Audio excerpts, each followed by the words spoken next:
everyone.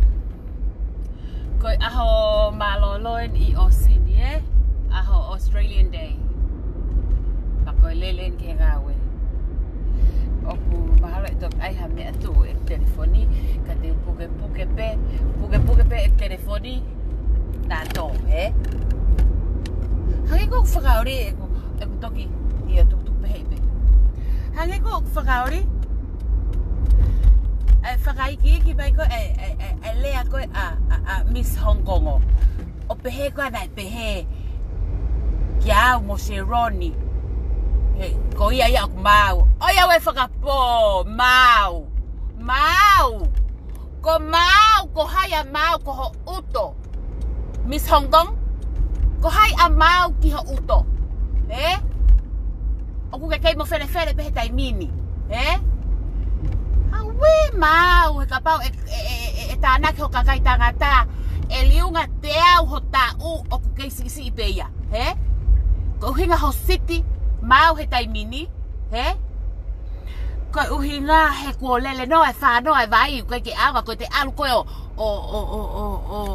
o ke mala e ko o ha kurifa e ana ko na ke alu ai ke ko risu tu ko ai he ko te alu he me ko ya o fe mau ke mau ho to fa ko to pepe hiki ange ko fa hiki ko na fa hiki ho ko I garage o ya we o ko kata tala not mo ta pong ta mai ta ko da ke pehe ko mo se roni ke rea ke malea ta ko o ke mau ha we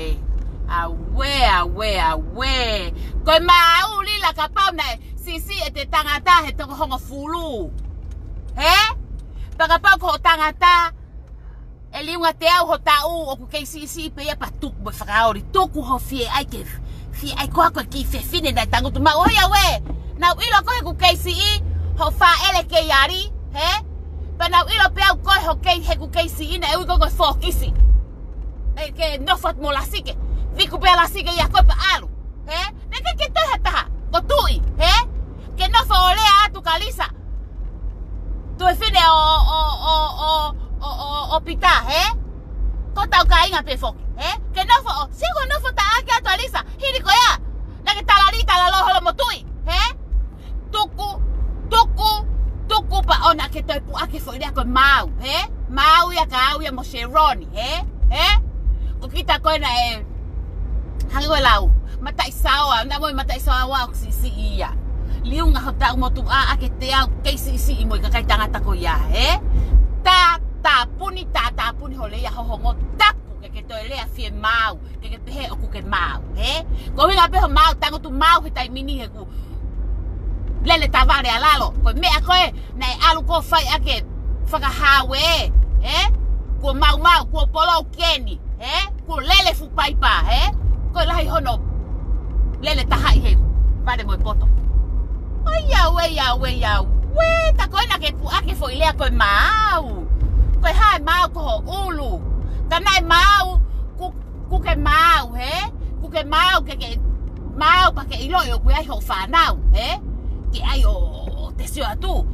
o ai mo ke algo no fo mo ha fa na la ku fa nau ko fa nau pe ospan la ku pa ke hau no fo ta kai ho lo hena hange hakuri no fo ke te hakaracho no fo ta kai ho lo ai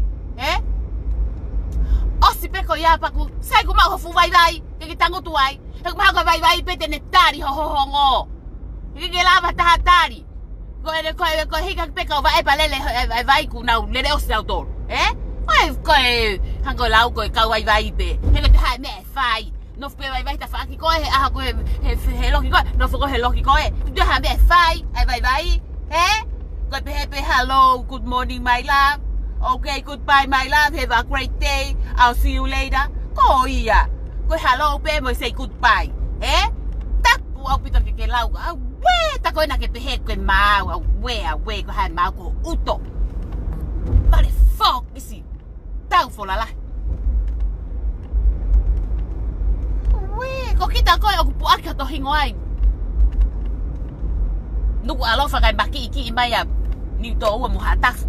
Toku ho fai me ko le la pis so ko sio O kai pe foke fie whanonga kui ho mea pa uwhi arata lau e mea mo grupo. PC pia hoi ai mau. Ka koe o wale ni toki o siri tala no mo toko taha mo tala mai.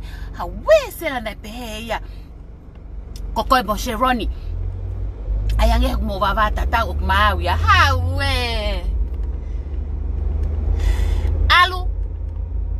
O kumi ai uhinga fo ilea koe mau. Whakataha mo fo ilea koe pahihi. He? Ke ilo hio na uhinga. He? Ospake ki sio mai ke kukava foto. He? Sio mai ke kukava foto he te mau ai fo itari koe. Ai fo ilea koe pahihi. He? Mau. Mau e mo oni ai mau. Me taimi ko tala noa e ai ko he kakai tangata, he? Koho ki hingoana e hange ko hina. Ko ilo e keisi e tupu hake mahino whanongo pena ki osifa e. Po whanongo pena e ui holo pe ko fufoki stilila. He Miss Hong Kong. Tapu au pito ke puaki mai fo ilea koe mau ka koe ya we. Ko lea ka koe. Koe ke ilo i pena ake whai ako tonga ia hai, he?